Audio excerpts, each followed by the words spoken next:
आपका बहुत शुक्रिया। आप क्या कहते हैं, क्या हम इस तरह आगे बढ़ सकते हैं?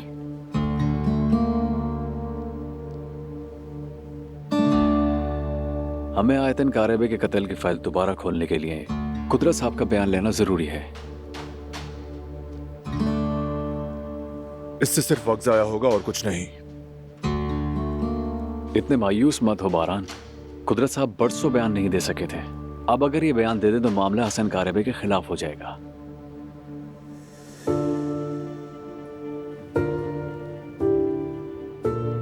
आप क्या कहते हैं कुदरत साहब, तो बयान देंगे आप?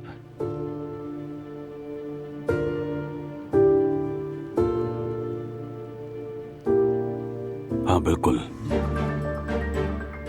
मैं सब कुछ बताऊंगा।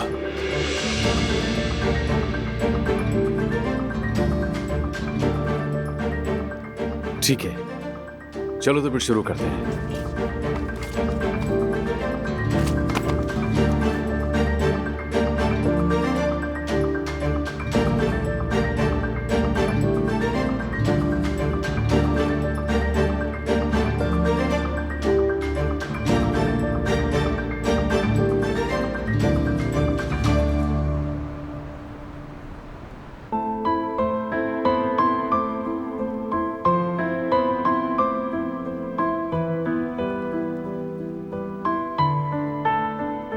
अरे ये लड़का फिर से कहाँ रह गया है?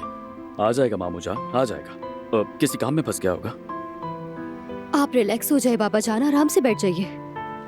केनान, खुदा के लिए बच्चे से कोई उल्टी सीधी बात मत कहना। नहीं कहूँगा, बेफिक्र रहो। तुमने क्या मुझे बेवकूफ समझा है?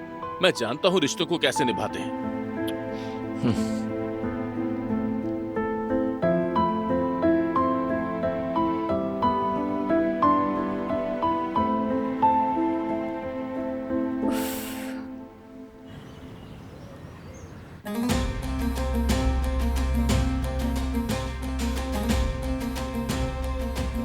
मेरा मतलब यह है कि मेरी बीवी आयतन को गोली मारने वाला हसन ही था।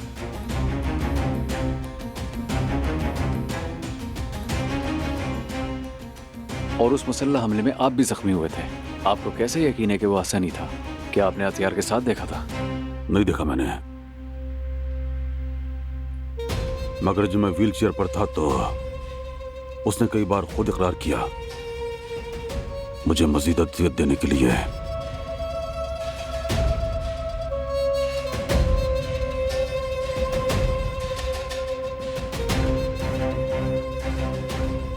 ठीक है, समझ गया।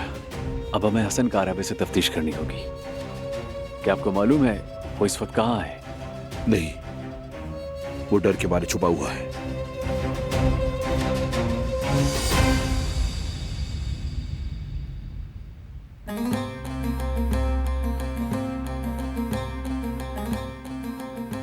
मुझे अंदाजा था। वक्त ज़ाया किए बगैर वसी पैमाने पर तलाश शुरू कर रहा हूं। हम उसे जल्दी ढूंढ लेंगे, फिक्र ना करें। बारान, कोई गैर कानूनी कदम मत उठाना, ताउन से काम लेना।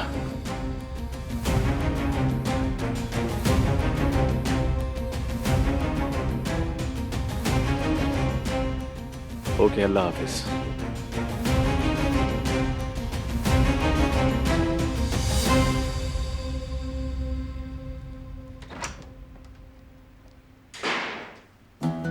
होना यही था।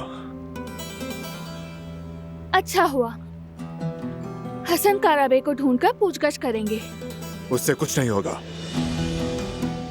हसन ने सब कुछ कागजी तौर पर सेट कर रखा है, कोई सबूत नहीं है। उसको इंटेरोगेट करने से कुछ हासिल नहीं होगा। इसके लिए हमें ही कुछ करना पड़ेगा।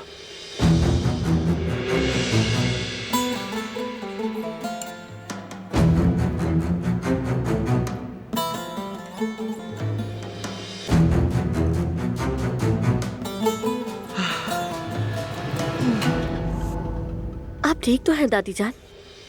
हाँ मैं ठीक हूँ बेटा, जरा ताज़ाफा ले लो।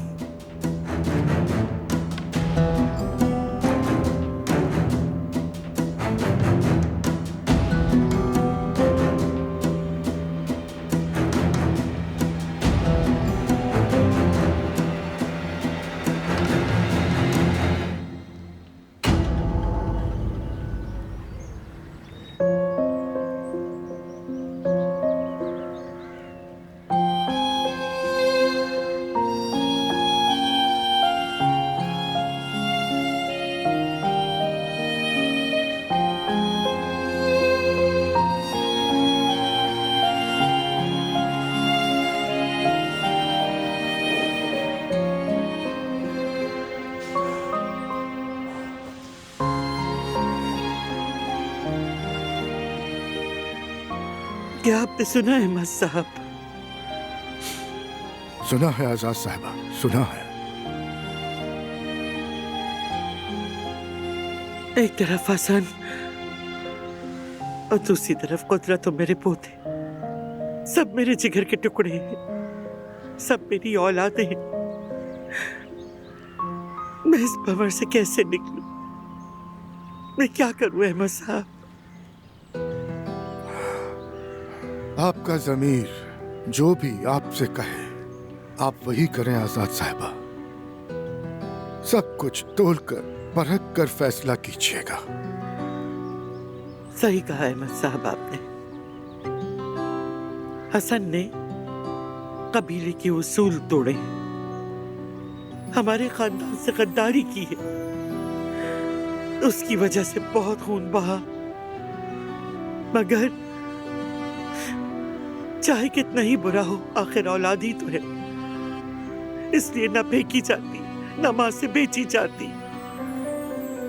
मेरे दिल के किसी कोने अब भी उसके लिए तरस है, बल्कि शायद ये सब मेरी ही वजह से हुआ। मैं अपने बच्चे की अच्छी मां ना बन सकी।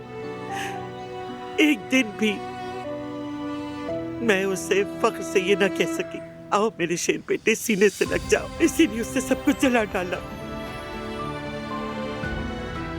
आजाद साहिबा, औलाद की तरबियत में सबसे बड़ी जिम्मेदारी एक माँ की होती है, और ऐसी माँ के लिए जो इस अजीम फर्ज को निभाने की भरपूर सलाहियत रखती हो। हमारे नबी हजरत मोहम्मद मुस्तफ़ा सल्लल्लाहु अलैहि वसल्लम ने फरमाया है कि जन्नत माओं के कदमों तले है। आपने सुना होगा, लेकिन एक माँ चाहे जितना भी कर ले, कितनी ही कोशिश क्यों ना कर ले, आखिरकार हर औलाद अपने लिए रास्ता खुद ही चुनती है। आप ठीक कहते हैं अहमद साहब। मैं इतने साल बहुत सी बातों पर खामोश रही, बल्कि शायद अगर वक्त पर बोल पड़ती तो आज ये दिन ना देखना पड़ता। जो होना था हो गया, जो गुजरना था गुजर गया, लेकिन अब हमें आगे की तरफ देखना होगा। याद रखिए, हर गुनाह एक दिन अदल के तराजू में जरूर तोला जाता है।